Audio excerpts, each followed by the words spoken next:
Assalamualaikum warahmatullahi wabarakatuh. Waalaikumsalam warahmatullahi wabarakatuh. Alhamdulillah, alhamdulillahil jabbaril qahhar, al-azizil ghaffar, khaliqil jannati wan nar. Wassalatu wassalamu ala sayyidina wa maulana Muhammadinil mukhtar wa ala alihi wa ashabihil adhar. Amma ba'du. Saudara-saudara kaum muslimin rahimakumullah. Neraka dalam istilah Quran selalu disebut dengan narun, yaitu suatu tempat di akhirat nanti yang wujudnya berupa api yang bergejolak, bernyala dengan teramat dahsyatnya, sehingga dapat mengelupaskan kepala setiap orang dan menjulang ke hati. Diriwayatkan oleh Imam Bukhari dan Muslim bahwa Rasulullah sallallahu alaihi wasallam pernah bersabda, "Narukum hazihi allati tuqiduna juz'un min 70 jazaan min harri jahannam." Qalu, "Wallahi in kanat lakafiyatun ya Rasulullah." Qala fa innaha fadulat bi 69 jazaa. Apimu yang kamu pakai di dunia ini, kata Nabi, untuk memasak, untuk menyalakan lampu, api yang kau pakai di dunia ini cuma satu bagian kecil dari 70 kali bagian panasnya neraka jahanam. Sahabat waktu itu terperanjat lalu berkata, "Wallah, in kanat lakafiyatun ya Rasulullah." Ya Rasul, api di dunia ini saja sudah cukup untuk menghanguskan kami, untuk menghanguskan apa yang ada. Bersabda Rasulullah sallallahu alaihi wasallam, maka sesungguhnya api neraka itu dilebihkan panasnya dengan 69 kali daripada panasnya api di dunia ini. Jadi sepanas-panasnya api yang pernah kita rasakan di dunia ini, maka api di neraka nanti 69 kali lebih panas dari api yang kita rasakan paling panas di dunia.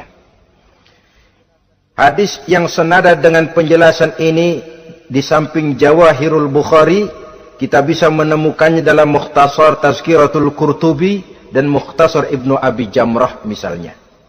Saudara-saudara kaum muslimin rahimakumullah. Sehingga boleh jadi seringan-ringan azab penduduk neraka di akhirat nanti, kata Nabi, seorang yang di telapak kakinya diletakkan kerikil neraka yang sangat kecil, lalu mendidih otaknya. Itu seringan-ringannya. Di tapak kakinya diletakkan kerikil neraka yang oleh karena panasnya lalu mendidih otaknya. Itu yang paling ringan, nggak apa-apa, cuma segitu aja. Di telapak kakinya ditaruh kerikil, otaknya lalu jadi mendidih karena menahan panas. Pantas kalau satu hari Luqmanul Hakim pernah memberikan nasihat kepada anaknya, kata beliau, "Anakku, kerjakanlah dosa seberapa kekuatanmu menanggung azab Allah, dan laksanakan ibadah seberapa hajat dan keperluanmu kepada Allah. Berapa banyak hajatmu kepada Allah, begitulah kamu harus beribadah. Kalau kamu merasa tidak berhajat dan tidak perlu apa-apa kepada Allah, ya tidak usah ibadah." Logikanya kan begitu. Saudara-saudara, dalam hidup ini ada enggak yang enggak perlu kepada Allah? Ada enggak?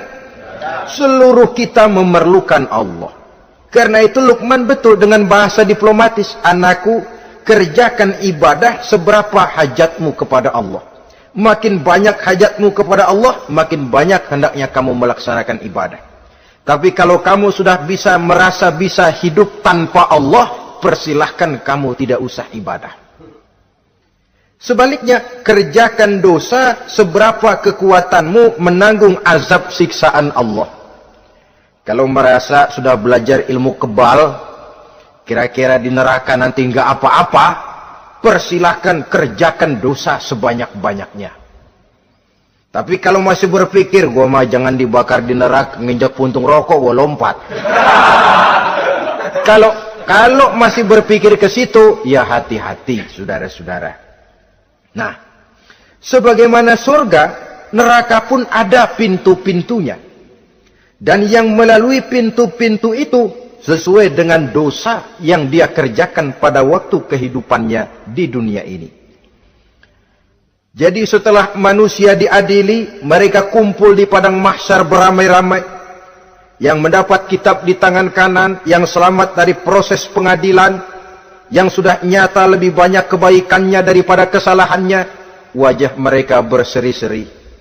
Tapi yang rapotnya merah, yang timbangannya lebih banyak kejahatannya, mereka mukanya udah pada gulem. Di tengah itulah kedengaran pernyataan dari Allah Subhanahu wa taala, "Salamun qaulan min Rabbir Rahim." Ada ucapan selamat dari Allah, Tuhan yang Maha Pengasih dan Maha Penyayang. Salamun alaikum. Selamatlah kamu, wahai orang-orang yang kelak akan sampai ke surga. Yang lulus di pengadilan dapat ucapan selamat dari Allah. Tapi pada saat itu juga Allah mengatakan, "Wamtazul yauma ayyuhal mujrimun." Pada hari ini, semua orang-orang yang kurang ajar, supaya minggir. Wamtazul yauma ayyuhal mujrimun. Orang-orang yang durjana, kelompok durhaka, para pembuat dosa, misah hari ini, minggir semuanya. Kamu akan digiring ke dalam neraka. Saudara-saudara kaum muslimin rahimakumullah. Baik mereka yang akan menuju surga, baik mereka yang akan masuk ke dalam neraka, sama melintasi satu jembatan yang melintang di atas neraka. Dalam surah Maryam ayat 71 dan 72, walaupun jembatan itu tidak digambarkan secara jelas, tapi kita temukan penjelasan Allah sebagai berikut. Wa inna minkum illa wariduha, kana ala rabbika hatman maqdiya, thumma nunajjil lazina taqaw, wa nazaru zalimina fiha jasiyya. Saudara-saudara, dan tidak ada setiap orang pun kecuali mereka akan melalui api neraka itu. Adapun orang-orang yang bertakwa, mereka diselamatkan oleh Allah, sedangkan orang-orang yang zalim, mereka terlempar ke dalam jurang neraka. Nah, itu yang dinamakan dengan sirat. Ada memang riwayat menjelaskan bahwa sirat itu kecilnya seperti rambut dibelah 7, tajamnya lebih tajam dari mata pedang. Tapi dalam banyak hal, orang lewat di atas sirat itu bergantung kepada amalannya waktu dia hidup di dunia ini. Maka jangan heran, ada orang yang lewat di atas sirat itu seperti kilat. Lep, sudah sampai di surga. Ada yang lewat di atas sirat itu seperti orang terbang. Ada yang lewat di atas sirat itu seperti orang lari. Ada yang seperti jalannya onta. Ada yang merangkak. Ada yang gelantungan. Ada yang sudah hampir sampai ke tepian sana untuk masuk ke dalam surga, terpeleset nyemplung juga ke dalam neraka. Sesuai dengan amalan pada waktu mereka hidup di kehidupan dunia yang sekarang ini. Saudara-saudara kaum muslimin rahimakumullah. Apabila orang terperosok lalu masuk ke dalam neraka, bagaimanakah ihwal keadaan di neraka? Panasnya sudah kita jelaskan tadi. 70 kali lipat dari sepanas-panasnya api di dunia ini. Lalu orang-orang yang masuk ke dalam neraka, mereka juga mendapat pakaian, makanan, minuman, perhiasan. Tapi makanannya, minumannya, perhiasannya lain dengan orang-orang yang sampai di surga. Mereka juga diberikan buah-buahan, sebab di neraka juga ada pohon. Namanya pohon zakum. Buahnya duri dari api. Dan itu yang akan jadi lalap makanannya orang-orang neraka. Di dalam surah As-Saffat ayat 64-65 Allah Subhanahu wa taala menjelaskan, "Innaha syajaratun takhruju fi aslil jahim, tal'uha ka'annahu ru'usus syayatin." Sesungguhnya pohon zakum itu adalah satu pohon yang akarnya keluar dari dasar neraka, yang buahnya seperti kepala setan. Ini sudah untuk bahasa yang sangat menyeramkan ini. Pohon itu tumbuh dari dasar neraka, buahnya mirip kepala setan. Itu akan dijadikan makanannya orang-orang yang ada di dalam neraka. Perhiasannya apa? Surah Al-Insan ayat 4. Inna a'tadna lil kafirina salasilan wa aghlalan wa sa'ira. Sesungguhnya kami sediakan bagi orang-orang kafir itu di dalam neraka segala macam rantai, cambuk-cambuk dan belenggu-belenggu neraka, terbuat dari api neraka, siap untuk merantai, membelenggu dan mencambuk mereka. Jadi dikasih perhiasan, lehernya dikalungin rantai, tangannya dipakein belenggu, ada cambuk-cambuk yang seluruhnya terbuat dari api neraka. Begitu mereka sampai ke pintu neraka yang namanya malaikat Zabaniyah, penjaga neraka, udah bukan main gemesnya dah. Ya, nyambutnya nggak ada ramahnya, lain sama malaikat Ridwan, penjaga surga. Ramah, murah senyum. Begitu orang mau masuk surga, salamun alaikum tibtum fadkhuluha khalidin. Keselamatan atas kamu, sungguh kamu telah beruntung. Sekaranglah masuk kamu ke dalam surga dan kekalah tinggal selama-lamanya di sana. Ramah, murah senyum, selamat datang, selamat tiba di tempat yang penuh kenikmatan. Mari persilahkan. Ini malaikat Ridwan. Malaikat Malik, malaikat Zabaniyah lain lagi. Dia nungguin pabrik. Sadis menerima, matanya melotot. Ini dia manusia-manusia kurang ajar yang waktu di dunia sudah datang para rasul, sudah turun agama, sudah datang Al-Quran, tapi belagak pilon. Sini loh, nih rantai, belenggu, lalu dirangkeng, dimasukkan ke dalam neraka. Na'udzubillah summa na'udzubillah. Saudara-saudara, lalu terpikir oleh kita, kalau begitu panasnya api neraka, sekali lempar orang terus mati dong. Ya enak kalau boleh begitu sih. Begitu dilempar ke neraka terus mati, enak. Ternyata tidak. Kepedihan neraka adalah kepedihan yang kekal dan terus menerus. Tidak satu saat pun orang-orang di dalam neraka pernah merasakan kesenangan. Tidak sesaat pun. Kali semenit kayak ngasok, enggak, terus menerus berada dalam kepedihan yang tiada tara. Al-Quran menjelaskan, kullama nadijat juluduhum baddalnahum juludan ghairaha.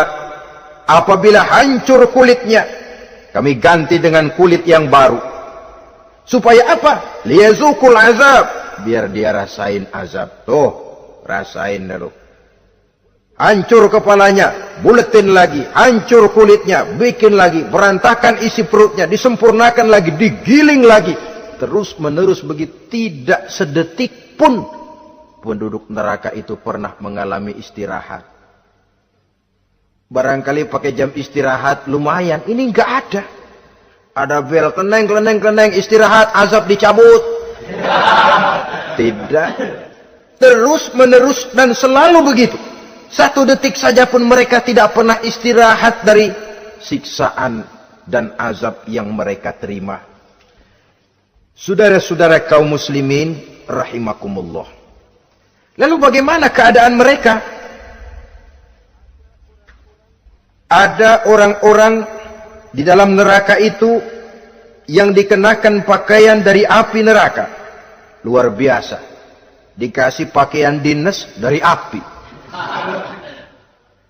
Kemudian kepalanya dituangi air yang sedang mendidih, yang dengan tuangan air itu dihancur luluhkan segala isi perutnya dan kulit-kulitnya, Setelah itu mereka dicambuk dengan cambuk-cambuk dari besi.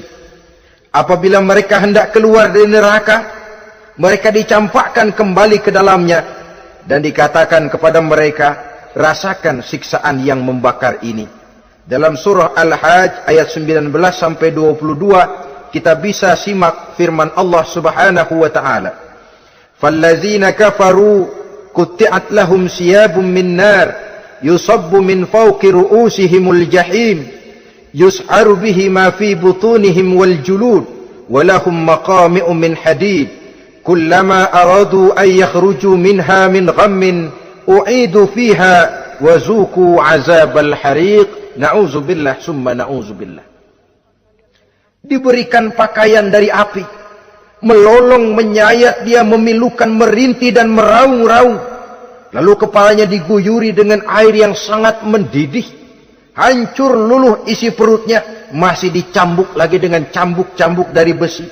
Mereka merambat, mereka meraung, mereka hendak lari, mereka ingin keluar dari neraka.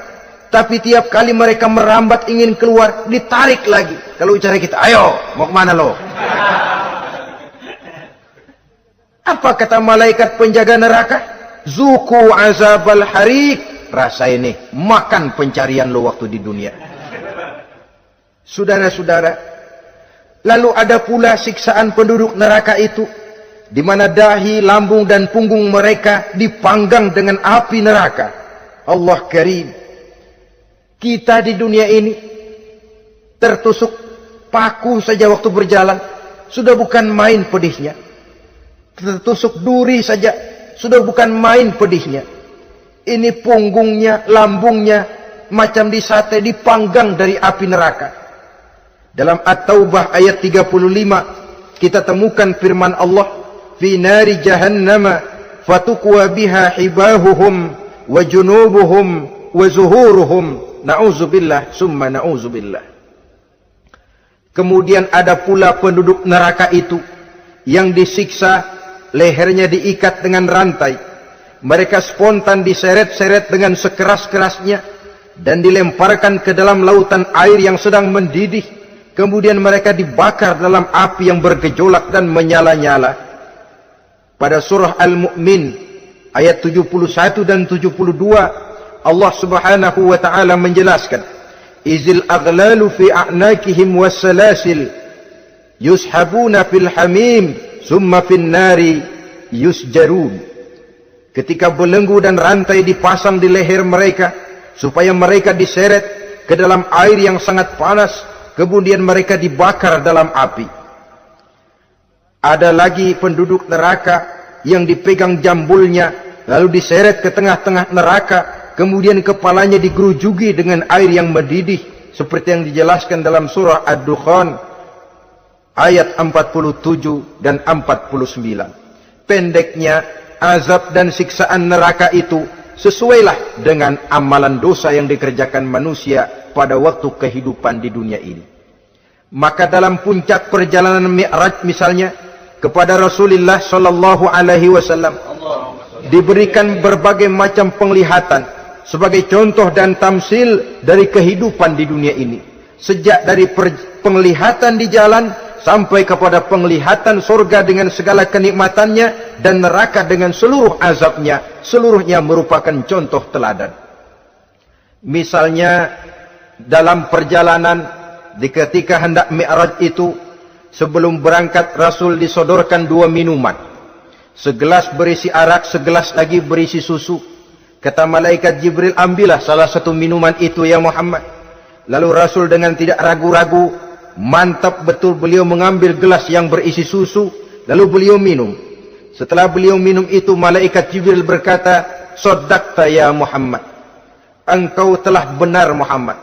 Laqad asabtal haq, pilihanmu tepat. Kenapa ya Jibril? Untung susu yang kamu minum Muhammad. Kalau arak yang kamu ambil, pasti umatmu bakal jadi umat yang teler semua. Ini pun satu contoh buat kita semua, bahwa dalam kehidupan kita selalu berhadapan dengan susu dan arak, berhadapan dengan hak dan batil, berhadapan dengan benar dan salah. Maka hati-hati kita jangan sampai salah pilih karenanya. Lalu yang ada kaitannya dengan persoalan kita, penglihatan yang diberikan Allah kepada beliau di neraka.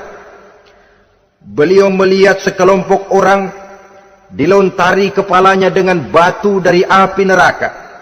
Tiap kali dilontari kepala itu hancur berkeping-keping, berantakan otaknya. Lalu dibulatkan kembali. Setelah kepala itu bulat kembali, disambitin lagi.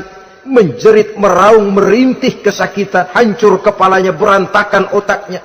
Lalu dibulatkan lagi, terus menerus begitu, tidak pernah berhenti. Sampai Rasul bertanya, "Ya Jibril, ini orang kenapa kepalanya dilontari dengan api neraka sampai hancur lalu dibulatkan kembali?" Kata malaikat Jibril, "Ya Muhammad, itulah contoh daripada umatmu yang berat untuk sujud kepada Allah Tuhannya. Itulah contoh dari umatmu yang waktu hidup di dunianya tidak pernah mendirikan solat sama sekali. Sombong yang paling sombong adalah sombong kepada Allah. Artinya tidak mau sujud kepada Sang Maha Penciptanya." Jadi barangkali saudara punya cita-cita atau keinginan, saya mau yang ini saja, persilahkan, gak usah sembahyang. Lalu ada lagi sekelompok kaum, perutnya besar, sebesar rumah, dililit dengan kala dan ular dari api neraka, diseret-seret dia di jurang neraka, dipatoki ular, hancur perutnya, dibulatkan lagi perut itu, diseret kembali, hancur lagi, dibulatkan lagi, terus menerus seperti itu. Kata Nabi, "Ya Jibril, ini apa lagi?" Kata malaikat Jibril, "Wahai Muhammad, inilah contoh daripada umatmu yang waktu di dunia suka makan riba alias renten dan suka makan harta anak yatim. Suka ngobyekin anak yatim. Sok jadi pengasuh anak yatimnya lapar, pengasuhnya yang pada kenyang." Saudara hadirin yang saya muliakan, orang yang makan riba alias renten, orang yang makan harta anak yatim, begitu gambaran yang diperlihatkan kepada baginda Rasulullah sallallahu alaihi wasallam. Sebagian lagi ada penduduk neraka yang kukunya terbuat dari tembaga dari api neraka. Panjang sangat kukunya itu, lalu mencakar-cakar mukanya sendiri. Hancur mukanya, berantakan, dicakari oleh kukunya itu, lalu dibulatkan lagi, dicakar lagi, hancur lagi, dibulatkan lagi. Pengangguran bener nih orang. Muka sendiri dicakarin sendiri. "Ya Jibril, ini tamsil apa Jibril?" "Ya Muhammad, itulah contoh dari umatmu yang pada waktu di dunianya enggak pernah rukun sama sesama saudaranya muslim. Suka nyari aib orang lain, suka ngejelekin orang lain, padahal orang lain itu saudaranya seakidah. Kan sama dengan nyakar muka sendiri namanya. Menepuk air di dulang, terpercik muka sendiri. Kejelekan saudaranya dikorek-korek, aib saudaranya diobral di pasar umum. Orang macam itu nanti tangannya akan tumbuh kuku panjang dari tembaga yang akan mencakar dan mengoyak-ngoyak mukanya sendiri. Itu kita bisa lihat nanti.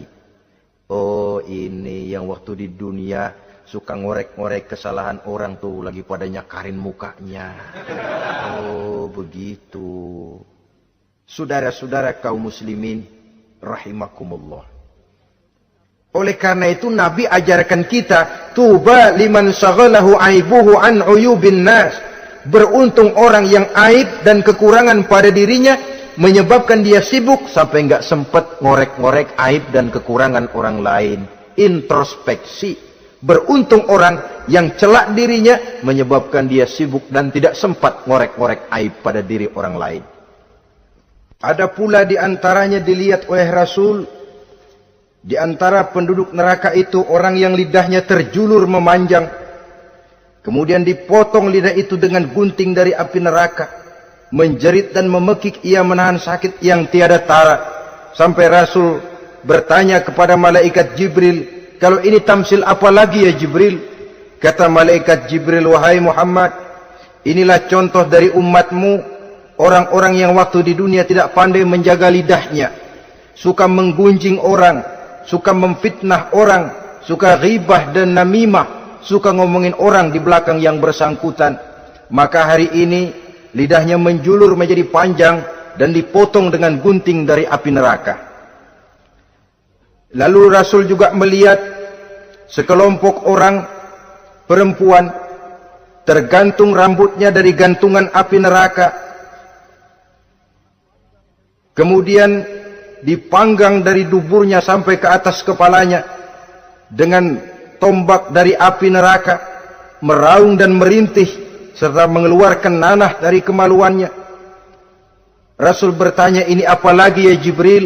Kata malaikat Jibril, inilah perempuan yang waktu di dunia tidak pandai menjaga kehormatan dirinya, ahli zina dan tukang umbar.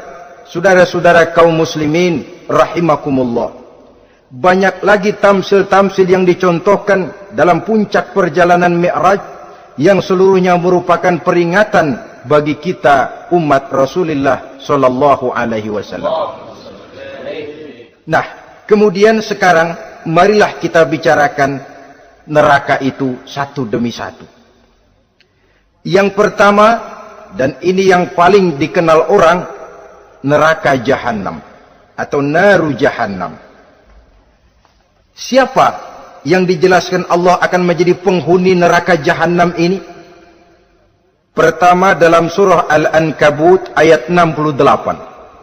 Wa man azlamu mimman iftara 'ala Allahi kadziban aw kadzdzaba bil haqqi lamma ja'ahu alaysa fi jahannam maswal lil kafirin. Adapun orang-orang yang zalim kepada Allah, mendustakan ayat-ayat Allah dan mendustakan kebenaran setelah datang kebenaran itu, bukankah neraka Jahannam merupakan tempat kembali bagi orang-orang kafir? Jadi dalam Al-Ankabut ayat 68 ini dijelaskan, penduduk neraka Jahannam itu pertama adalah orang-orang kafir.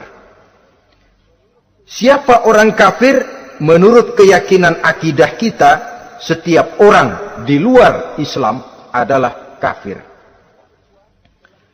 Kemudian yang kedua dalam surah Al-Hijr ayat 42 dan 43, penduduk neraka Jahannam itu, inna ibadi laisa laka alaihim sultanun illa man ittaba'aka minal ghawin wa inna jahannama la maw'iduhum ajma'in.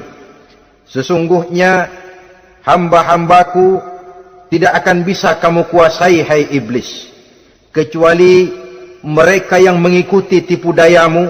Sesungguhnya neraka Jahannamlah tempat mereka seluruhnya. Kalau kita perhatikan ayat ini, maka penghuni neraka Jahannam yang kedua adalah para pengikut setan. Para pengikut setan dengan seluruh ajaran-ajaran yang dilancarkan oleh setan. Padahal pada saat hendak masuk neraka, setan jelas cuci tangan. Tugasnya cuma bagaimana mencari pengikut sebanyak-banyaknya yang akan nemenin dia di neraka nanti. Tapi pada saat orang digiring ke dalam neraka, setan cuci tangan. Mungkin orang menuntut, setan, gue ngikutin lu, sekarang kenapa jadi kemari? Nah, gue bilang juga apa? Kata setan, gue bilang juga apa, lu kenapa ngikutin? Dan setan ini menebar ranjau dalam segala bentuknya, dengan segala macam caranya. Para pengikut setan yang menjauhi tuntunan agama, memperturutkan hawa nafsunya. Setan membisiki manusia lewat minuman keras, setan masuk manusia lewat judi, lewat zina, lewat kenikmatan yang melalaikan orang dari kehidupan akhirat dan selanjutnya, dengan segala macam jalan. Kadang-kadang dalam ibadah setan juga masuk. Kalau tidak ditimbulkannya takabur, ditimbulkannya sikap ujub dalam diri kita. Timbul rasa diri lebih benar dari orang lain, dan ini jelek. Timbul rasa nganggap enteng orang lain, itu kan ujub, nggak dikelihatannya orang, cuma hatinya aja ngomong sendirian. Kalau gue lihat di kampung ini nggak ada yang kayak gue. Bayangnya kayak ibadahnya kayak udah aing pang paling nak yo di dia. Itu juga bisikan iblis. Dan dia tidak segan-segan mengaku jadi Tuhan iblis itu. Dan ini diceritakan dalam kehidupan Sayyidus Syekh Abdul Qadir Jailani. ketika beliau sedang ibadah di mihrab dalam masjid, datang seberkas sinar. Sinar itu ngomong, "Ya Abdul Qadir, ana rabbuk." Hai Abdul Qadir, aku Tuhanmu, kata cahaya tadi. Sudah cukup kamu ibadah Abdul Qadir. Sembayangmu udah banyak, puasamu udah banyak, jihadmu cukup. Maka mulai sekarang berhenti dah ibadah. Aku bolehkan kepada kamu segala yang dilarang. Cuma yang didatangi Syekh Abdul Qadir. Sehingga mendengar cahaya tadi ngomong begitu, beliau ambil kasut sendal, disambitnya cahaya tadi, "Izhab ya la'in." Pergi, laknat, terkutuk, iblis kamu. Masa saya disuruh berhenti sembahyang karena hati saya sudah baik? Kalau hati sudah baik lalu boleh berhenti sembahyang, mestinya yang paling dulu berhenti sembahyang Nabi Muhammad, sebab beliau orangnya paling baik. Tapi Nabi hatinya baik, sholat jalan terus, hukum halal haram berlaku. Ini kadang-kadang orang sekarang baru ibadah dikit banget merasa dapat bisikan katanya, wangsit. Ya berhenti sembahyang madep mulu, ndak madep ngodik sembahyang. Bikin ajaran yang aneh-aneh. Nah kalau satu orang boleh dapat wangsit, saya juga boleh dong ngomong dapat wangsit. Saya juga boleh dong mendirikan aliran kepercayaan. Saya ngilang dulu dari kampung saya kira-kira 3 tahun. Saya nyepi di kaki Gunung Salak, pulang piara jenggot, pakai belangkon. Di depan nama saya pakai embel-embel mbah. Saya ngaku dapat wangsit di Gunung Ano, mewahyukan kepada saya ano. Saya cari murid yang fanatik. Saudara-saudara kaum muslimin rahimakumullah, setan membisiki manusia hatta kita sedang ibadah sekalipun dibisikinya. Caranya, mula-mula dia bisikin, lu sembahyang buru-buru dah. Buru-buru dah. Akhirnya apa? Rukuk kita enggak sempurna, sujud kita enggak lengkap, tumakninah kita kurang, bacaan kita tajwidnya enggak kena. Kalau itu bisa kita atasin, kita sembahyang sebagaimana yang seharusnya, dia bisiki lewat jalan lain lagi. Suruhnya yang pendek-pendek aja dah. Atau habis sembahyang udah sigrah, udah jangan pakai wirid, jangan pakai zikir. Dengan segala macam jalan. Dibisikinya was-was ke dalam diri kita. Sehingga ada satu riwayat walaupun dhaif tapi ini baik untuk dijadikan pelajaran. Konon iblis itu kalau subuh keliling dia. Bawa kulit kambing, jarum sama tepung. Ditanya orang, iblis ini buat apa? Oh, kulit kambing. Gunanya tahu nggak? Kalau begitu subuh, sudah muazin bilang, as-salatu khairum minan naum. Salat lebih baik daripada tidur. Maka ini kulit kambing mulai aku hamparkan buat hamba-hamba Muhammad. Jadi begitu dengar azan, cuma udah bikin anget udah tidur. Kenapa? Kulit kambing belis masuk. Saudara-saudara, lalu kata orang tadi lagi, lah kalau tepung buat apa itu? Oh, tepung. Itu kalau umat Muhammad mau baca Quran, baca kitab, mutolaah, gua aurin tepung matanya. Biar dia sepet. Makanya kalau sudah ngaji, baca Quran, bawaannya udah ngantuk aja ngantuk. Oh begitu, iya. Nah kalau duri paku itu buat apa? Nah ini duri paku. Kalau umat Muhammad mau hadir di majelis taklim, mau pergi ngaji, mau duduk iktikaf di masjid, gua pasangin paku di pantatnya. Jadi kalau sudah duduk di masjid, kelasat, kleset. Hadir di majelis taklim, kelasat, kleset. Bawaannya mau udahan melulu. Itu duri-duri dan paku-paku yang memang ditebarkan oleh iblis. Saudara-saudara kaum muslimin rahimakumullah, jadi para pengikut setan dengan segala macam perangkapnya ini pun, ya perangkap setan itu ya dunia itu ya isinya harta, tahta, wanita. Kan perangkap dunia itu. Harta, tahta, wanita, ini sering bikin orang buta. Perangkap dunia dan merupakan perangkap setan sekaligus. Nah, yang ketiga, penghuni neraka jahanam adalah para pembuat dosa, orang-orang yang durhaka. Dalam Toha ayat 74 Allah menjelaskan, innahu may ya'ti rabbahu mujriman fa inna lahu jahannam. Sesungguhnya orang-orang yang datang menghadap Allah dengan berlumuran dosa, maka sesungguhnya bagi mereka adalah neraka jahanam. Dan yang keempat, penghuni neraka jahanam orang yang kufur nikmat. Tidak cuma kufur iman, tapi kufur nikmat bisa menyebabkan orang masuk neraka jahanam. Belum pernah merasakan dalam hidupnya bahwa Allah memberikan nikmat kepadanya, bagaimanapun besar karunia dan nikmat itu. Dalam surah Ibrahim ayat 28-29 Allah menjelaskan, Alam tara ilal ladzina baddalu ni'matallahi kufran wa ahallu qaumahum darul bawar jahannama yaslaunaha wa bi'sal qarar. Tidaklah engkau perhatikan, tidaklah kau lihat orang-orang yang mengganti, menukar nikmat Tuhannya dengan kekufuran. Diberikan nikmat berupa Islam, digantinya dengan kekufuran. Dia tidak tahan kesengsaraan dunia lalu memilih kesengsaraan akhirat. Padahal kesengsaraan akhirat lebih abadi dari kesengsaraan dunia. Ada orang yang gak tahan miskin dunia, lalu menjatuhkan pilihan lebih memilih miskin akhirat. Ya Allah, keliru besar. Karena gak tahan hidup miskin di dunia, ada yang nawarin ngasih supermi 3 bungkus, iman telap. Ada yang ngasih beras, pindah agama. Ada yang bawain pakaian bekas, tukar akidah, pindah iman. Innalillah. Ditukar kemiskinan dunia dengan kemiskinan akhirat. Padahal kemiskinan dunia berapa tahun? Setahun umur manusia. Sepanjang-panjang umur orang sekarang kan. 100 tahun udah jarang umur orang sekarang. 70 aja udah cakep tuh. Sebenarnya kalau 70 tuh ada jatah lebih tuh, 7 tahun. Kalau ikut Nabi 63 tahun kan, Nabi wafat. Kalau kita sudah umur 70 tuh ada jatah ekstra 7 tahun.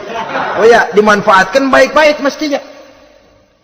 Taruhlah kemiskinan dunia, bagaimanapun melaratnya dunia, bagaimanapun sengsaranya dunia, cuma sebatas umur kita. Tapi kalau nikmat Islam ini harus kita tukar dengan yang lain. Baddalu ni'matallahi kufran, menukar, mengganti nikmat yang diberikan Allah dengan kekufuran. Artinya kita menukar kemiskinan sementara dan kita memilih kesengsaraan dan kemiskinan abadi. Di akhirat kita miskin, di neraka kita miskin, miskin abadi.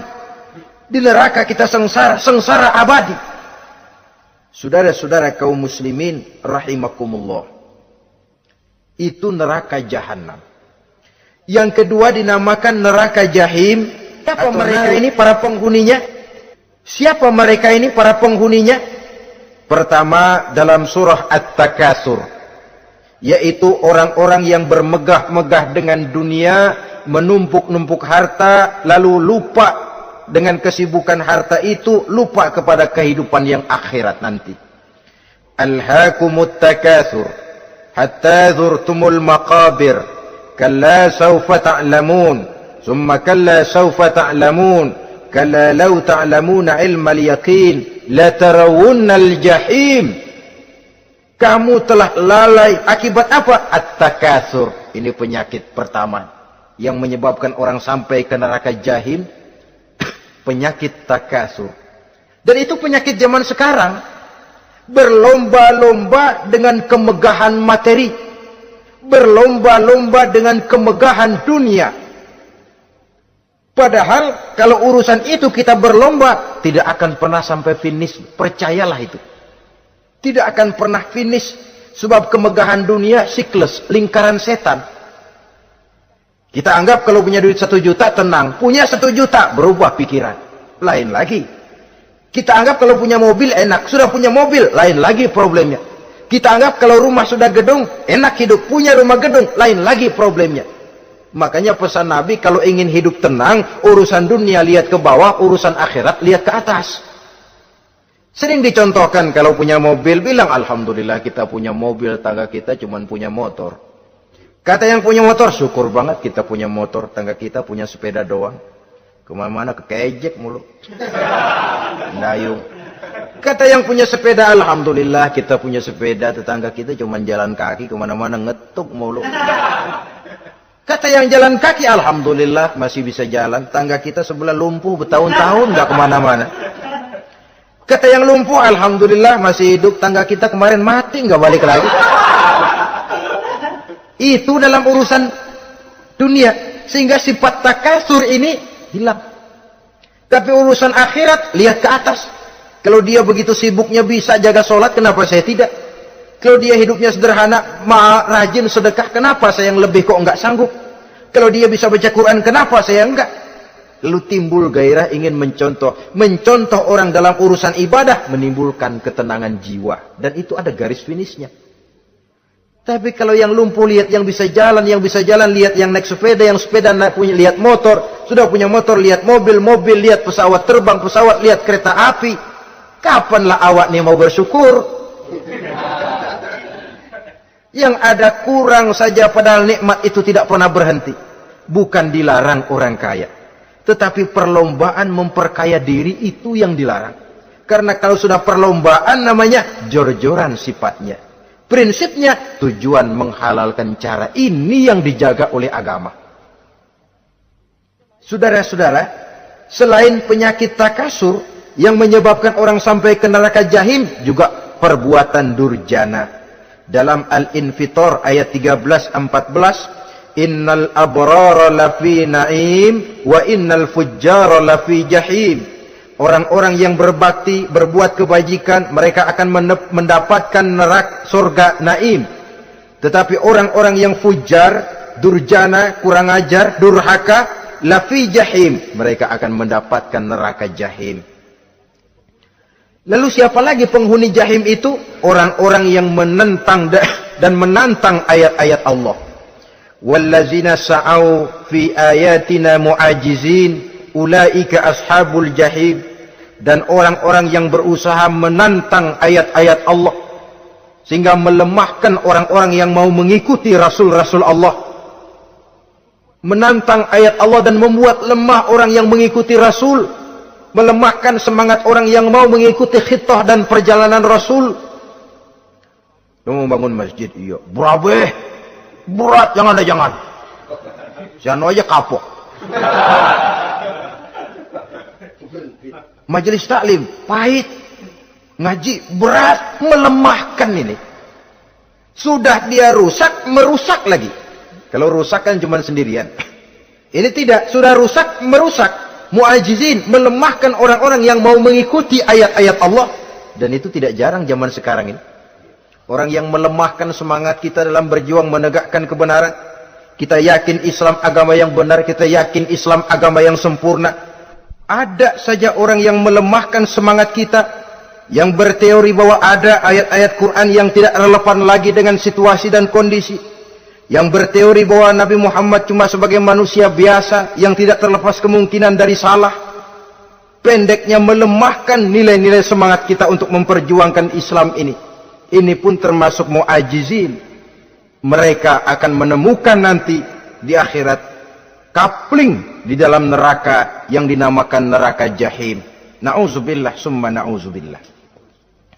Yang ketiga, saudara-saudara, di antara nama neraka itu adalah neraka hawiyah. Siapa penghuni neraka hawiyah ini? Dalam surah Al-Qari'ah ayat 8-11 dijelaskan secara simpel, wa amma man khaffat mawazinuhu fa ummuhu hawiyah. Adapun orang-orang yang ringan timbangan kebaikannya, maka tempatnya adalah neraka hawiyah. Artinya, orang ini lebih berat timbangan kejahatannya, sedikit kebaikannya, sehingga jadi ringan di timbangan akhirat nanti. Salat, puasa, zakat, tapi dosa yang dikerjakan masih lebih banyak ketimbang kebaikan yang dikerjakannya itu. Maka orang semacam ini apabila tidak mendapat syafaat, maka dia akan masuk ke dalam neraka yang namanya neraka hawiyah. Lalu yang keempat, neraka wail. Dalam surah Al-Ma'un ayat 1-7, garis besarnya yang mendapat neraka wail adalah para pendusta agama. Siapa sih pendusta agama itu? Ara'aital ladzi yukazzibu biddin. Tidakkah kamu lihat siapa orang-orang yang mendustakan agama? Mendustakan agama, beragama tapi bohong. Salatnya bohong, hajinya bohong, puasanya bohong. Mendustakan agama. Siapa mereka? Fadzalikal ladzi yad'ul yatim. Pertama, orang yang suka menghardik anak yatim. Anak yatim yang lemah, anak yatim yang tidak berdaya, yang hidup dipayungi kemiskinan dan kekurangan, bukan ditolongnya, malah dihardiknya. Jangan lupa, saudara yang sudah 2-3 kali pergi ke Makkah, saudara yang khusyuk dalam sujudnya, saudara yang mantap dalam puasanya, mungkin saja bisa terhalang masuk ke dalam surga. Karena di samping rumah saudara ada anak yatim merintih menahan lapar dan haus. Saudara tahu, saudara mampu, tapi saudara diam saja, tidak mau mengulurkan tangan. Mungkin itu yang akan mengganjal saudara untuk masuk ke dalam surga. Wala yahuddu ala ta'amil miskin. Mereka membiarkan fakir miskin, tidak memberikan makan. Kemudian fawailul lil musallin. Mereka juga melalaikan solat. Allazina hum an solatihim sahun. Allazina hum yura'un. Mereka juga riak di dalam amalnya. Saudara hadirin kaum muslimin rahimakumullah, melalaikan solat, kemudian riak dengan amalnya, termasuk amalan solatnya. Kalau jadi imam, bahasanya dibuat sepasih-pasihnya, surahnya yang panjang-panjang, paling pendek sabihis sama wadduha. Tapi kalau solat sendirian cukup kul huwallahu ahad sama inna a'toinakal kautsar. Hilang lagi nilai keikhlasannya. Dan terakhir, mereka enggan untuk membayar zakat. Yang memenuhi ciri-ciri inilah yang dikatakan sebagai pendusta agama. Menghardik yatim, membiarkan fakir miskin, melalaikan solat, riya, dan enggan membayar zakat. Mereka divonis mendapat neraka wail. Seperti dalam surah Al-Ma'un ayat 1 sampai dengan 7. Saudara-saudara kaum muslimin rahimakumullah. Yang kelima, neraka sa'ir. Neraka sa'ir ini pertama buat mereka yang memakan harta yatim. Kalau tadi tidak mau membantu, ini malah membantu tapi tujuannya malah ngobyekin anak yatim. Mereka yang memakan harta yatim dalam An-Nisa ayat 10. Innal ladzina ya'kuluna amwalal yatama zulman innama ya'kuluna fi butunihim nara wa sayaslawna sa'ira. Sesungguhnya orang-orang yang memakan harta anak-anak yatim dengan zalim, mereka sebenarnya telah memakan neraka, memasukkan api neraka ke dalam perutnya. Mereka akan dilontarkan ke neraka sa'ir.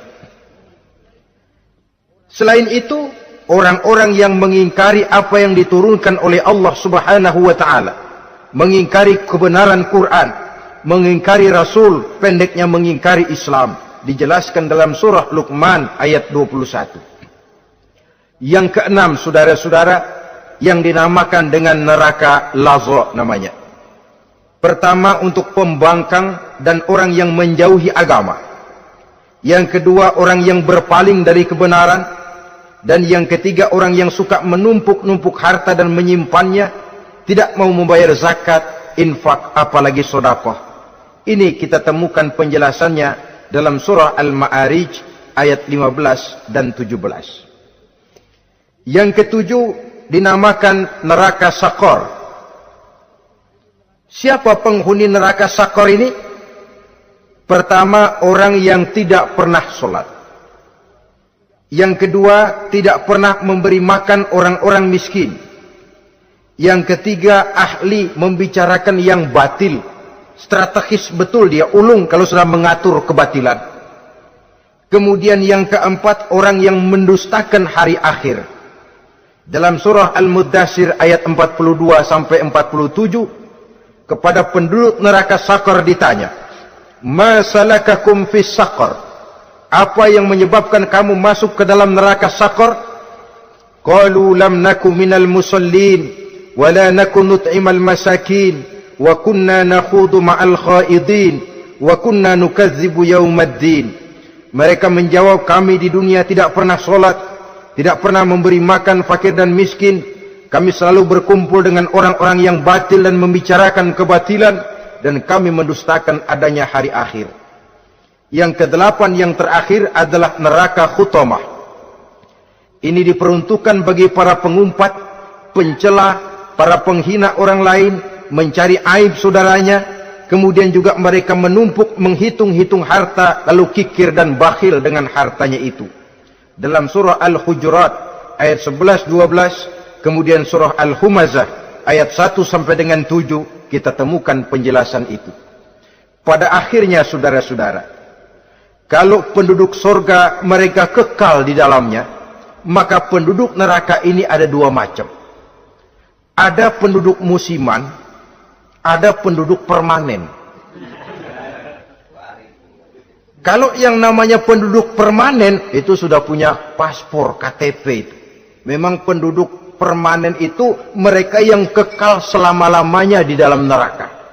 Mereka lah orang-orang musyrik dan orang-orang kafir, termasuk orang-orang munafik. Bahkan lebih dahsyat lagi yang namanya munafik. Kata Allah, innal munafiqin fid darkil asfal minan nar. Orang munafik itu berada di dasar jurang neraka yang paling bawah, keraknya neraka. Saudara-saudara, adapun penduduk yang semi permanen, ia masuk neraka buat sementara saja, sekedar dengan dosa-dosa yang dikerjakannya.